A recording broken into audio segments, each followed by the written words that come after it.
Hi Aquarius, this is Becky and we are here for your eclipse reading of January 2018. The eclipse energy started this very day that I'm doing this reading, but it is not going to be over for quite a while. You should be feeling the energy of this full moon lunar eclipse for about 3 months, well into the end of April and maybe even longer sometimes. This is a full moon lunar eclipse, but it is also the second full moon in the month of January. So it's a full moon, blue moon lunar eclipse. Blue moon meaning not the color, but it means that it's the second full moon within a 30-day period. And the old phrase, once in a blue moon, means rarely. And that's because this event is a very rare one. However, in February, we will have no full moon, and I think in March, we're going to have 2 full moons again. Whew, this is an energy-packed time of the new year for us, and we're going to be reading now for you, Aquarius. Now, this is a really huge energy for you. Why do I say that? Because this full moon lunar eclipse was in 11 degrees, 37 minutes of Leo. And it is reflecting light from the sun, which is now in your sign, Aquarius. So we've got the eclipse in Leo standing across the sky from the sun in your sign, Aquarius. So there's a ping going back and forth across that zodiac chart. Okay, now we're going to be using a solar chart. So that means that in the solar chart, this eclipse is hitting your 7th house of the zodiac wheel. And the 7th house is marriage, engagement. It can refer to contracts of all kinds, business contracts even. So those are huge topics for most people. So let's take a look. I think it's best for this particular reading to use just 2 decks. We're going to use Wheel of the Year Tarot, which I use a lot, and it's really a chatty and nice deck. And then we'll be crowning the reading today with a card from this deck, and it's called Ask, and it is Given. And this is by it's by Esther Hicks and Jerry Hicks. And Jerry's passed on now. Esther is still channeling, and she channels celestial beings that call themselves, as a collective, they call themselves Abraham. And it's all about the law of attraction, and it's an extremely, extremely famous body of work that Esther has channeled and is channeling, and these cards have a bit of that on them. So let's get started. I've already created that sacred space. Angels, we're reading for Aquarius. And this is the energy of the eclipse in the 7th house for Aquarius. Well, that's too many cards.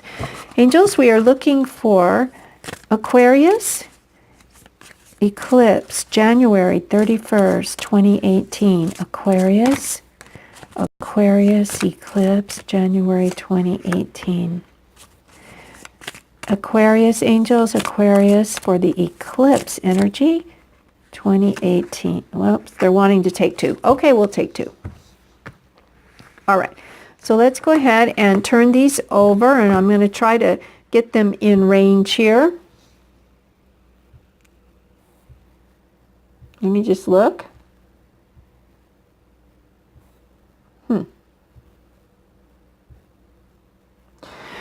I think this is the cautionary tale, so I'm going to just move it up for a second, and we'll get back to that in just a minute. Let's look at the 2 main cards. This sort of came out as an add-on, which we will read in just a moment. Okay, so now we have got the 9 of Cups, and we've got the King of Swords. Let's take a look. This totally, and this actually, for me, is perfect as a 7th house message for you. Remember, we're reading for the energies represented here as it applies to the 7th house of the zodiac wheel, marriage, engagement, contracts of all kinds, even business ones. The first card we've got here is we've got the 9 of Cups. Now, the 9 of Cups, as you can see here, it speaks to wish fulfillment. And it always connotes a feeling of celebration, getting together with people and having a good time, raising a toast, raising a glass, enjoying each other's company. But it's definitely a card of wish fulfillment. And you've got the lucky ladybug here, which is a symbol of that. And you may want to look up online, what does ladybug mean as far as animal totems, because there may be a message there for you. But it's definitely a card of wish fulfillment, good times, maybe even a bit of overindulgence in the good things of life. Okay, maybe a bit of overindulgence. And the second energy we have is the King of Wands. Okay, Aquarius, now you are an air sign.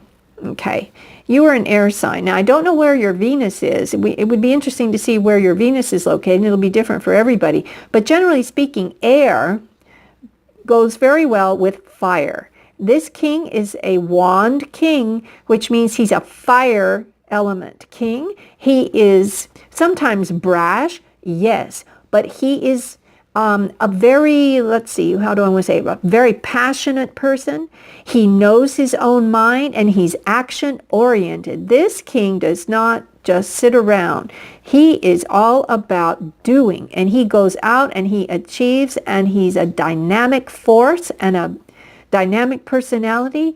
He has sex appeal. He's got lots of passion, and he is a fire sign, fire element. He may not be a fire sign. It could be anyone, really, but they have this energy at the moment. It could be you, Aquarius, if you're embodying this particular kind of energy right now, or it could be a partner for you that's coming in, which will allow you to have a wish fulfilled during these 3 months where this eclipse is really hitting you. Remember, you're standing across the sky from the location of the eclipse in Leo. And this king could be a Leo, because Leo is a fire sign. I'm seeing this as a potential partner, or the partner you have now. In either case, Aquarius, when fire and air get together, you are the air and this is the fire. It's combustion. It's combustion. It's hot. It's sexy. It's just deliciously, what's the word I want?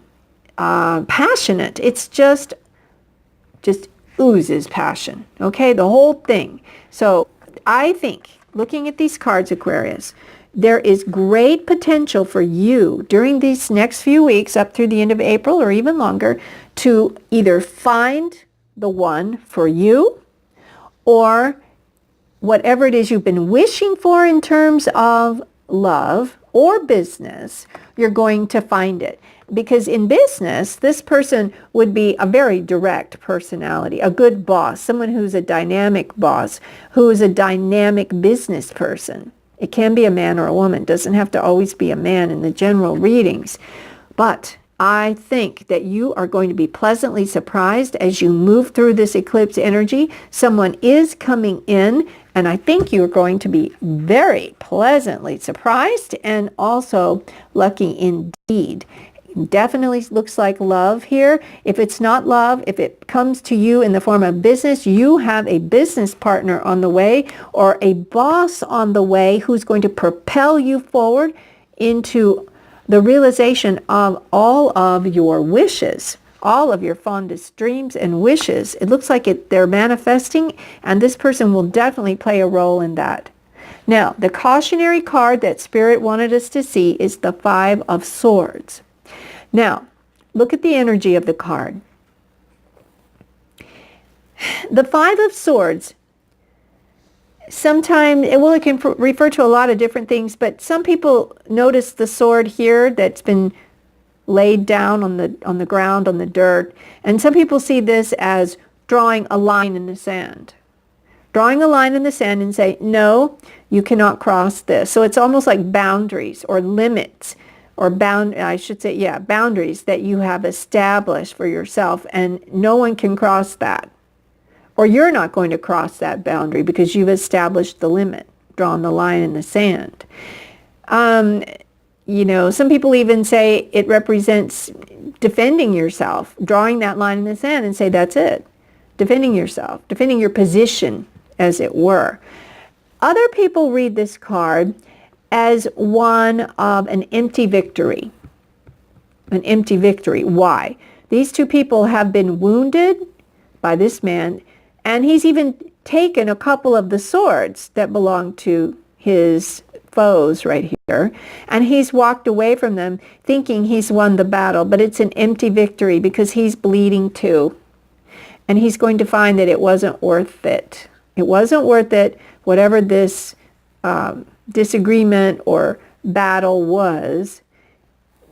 He's hurt a couple of people here, and he's also hurt as well.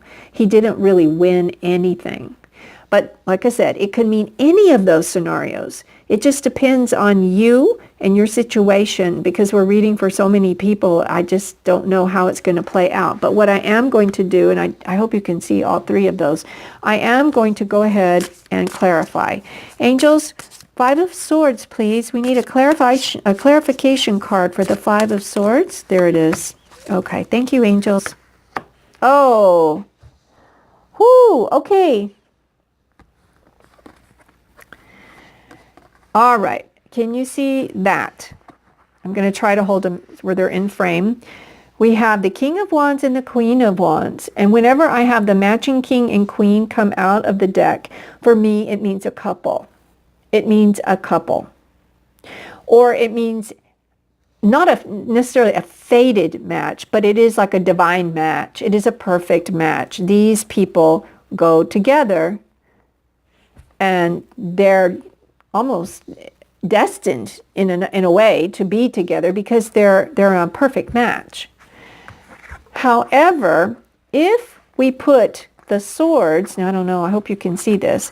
If we put the sword card in the middle of this couple, then we've got either disagreements, meaning that what you wished for has turned out to have a bit of disconnect between you and this other person, or maybe some disagreements.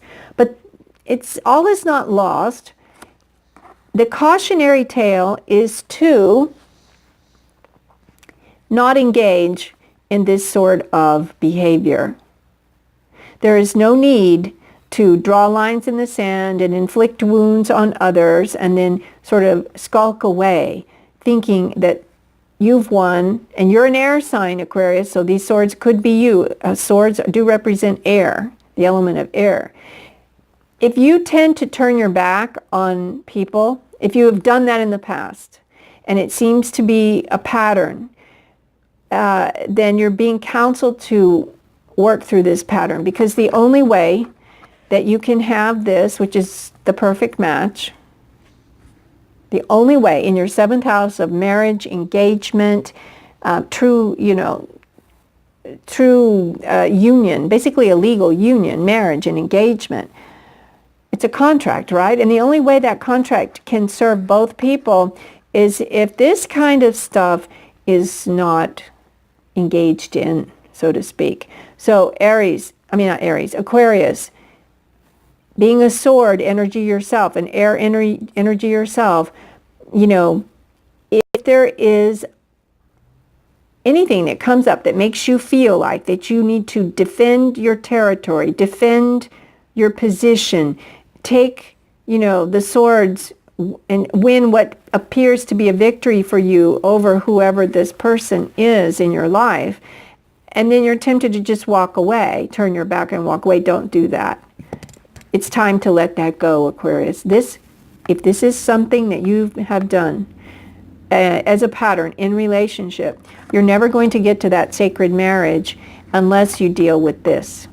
Okay? So, universe is trying to put these two together, and this seems to be a long-held desire of yours. You've just got to deal with that. So let me ask one more. This is going to be a little bit longer reading. Angels, what should Aquarius do about that Five of Swords? What should Aquarius do? That? Okay. Okay. So they're saying to help you break that pattern of that Five of Swords energy. Okay. This is the Page of Pentacles. And the Page of Pentacles is communicative. You can see she takes an accounting. She takes an accounting of what she has, where she is, where she is in life at the moment, okay?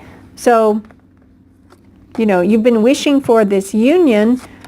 So sit down, think clearly, take an account, make lists, you know, of your goals, what you're wishing for, where you stand now, how it adds up. You know, does this person, whichever one is you, does this person, is it someone you really want to spend your time with? Is it someone you want to engage in a serious contractual love relationship, meaning marriage or engagement? Do you want to go there? And the page is always about communication. So she's adding it all up, seeing if it makes sense, and really grounding herself. And this is representing spiritual energy as well. So I have a feeling, Aquarius, go here and think about it. Add it up. See if it makes sense to move forward with this person, even if you're just working it out in your mind. And I also see this feather as, number one, an angel feather. So there is angelic help. Of course, your spiritual team is helping you with this decision to see if you are ready or in a position to move forward on this. And also I see this feather as communication, writing a letter, writing a note. So to avoid things like this, when you start communicating with this person, swords are communication as well, and sending messages, swords are air, messages, communication, you're being reminded to come from a place of knowing your own mind, knowing your position, and knowing if you're ready, if you've accumulated whatever it is that you're trying to do so that you can be ready to start this relationship, because it does have the ability to go the distance, and you don't want to, or I shouldn't say you don't want to, but you want to avoid anything that's harsh energy like this. And by communicating clearly and being cognizant of your own mind and your own position, by doing, just sitting down in this self-reflection, she's taking account of things. That is the way that this harmony is going to be achieved. If you are prone to any kind of disruptive conversations, confrontive conversations, if an argument, you know, tends to be brewing, then the solution is, of course, gentle communication with someone. Try not to run away this time, Aquarius. Try not to run away. You're not winning when you run away. You're winning when you conquer whatever it is that has kept these two people apart for now, up to now. Remember, you want this to work. You've wished for it a long time. It has the potential to work. Stay away from that energy. All right? Okay. Let's see what, this is going to be a long message. Let's see what Abraham has to say. Angels, we are looking for a message for Aquarius to crown this reading about this potential love match. This one. Okay. I love this purple color. Let's see what it says. It says, success is about the joy I feel. Wow. I love this for you, Aquarius. That's not joy. You're not holding joy when you see this energy. But what is joy? What is joy? Joy is this feeling here. They're joyous. Joy is you feeling like that. Look at that joy. And joy is felt quietly in this knowingness of where you stand and where you want to go. So remember, that's not joy. And success is about the joy I feel. And on the back it says, when you are genuinely thrilled by someone else's success, that means you are right on the track of your own. Okay, so I just had a thought. If this represents a couple, not you, but a couple that you admire their marriage and their intimacy and their way of going through the world together as a partnership. Use that as your inspiration, Aquarius. Don't look down, look up, because you can have this too. So then it says, success is not about getting it done. The measure of success in life is not the attainment of the money or the stuff. The measure of success is absolutely the amount of joy you feel. Sometimes I think you're slaving away and fighting your way, to what you perceive to be a victory in your attainment of things and what we would call material success. But it's absolutely not the case, Aquarius. It's measured in the amount of joy you feel on the journey. That is what's going to bring you together with your loved one. That is what's going to do it. Joy is the key word for the next 3 months. Joy is the key word, and we're not even going to look at that Five of Swords, because joy brings you what you want. I'm very interested to see how this works out for you, Aquarius. I want to thank you for joining me. Sorry this went a little long. I hope it helped, and I'll be back in a few days with our February love readings for Valentine's Day. And I will, I just hit the camera. Sorry about that. I'll see you then. Bye-bye.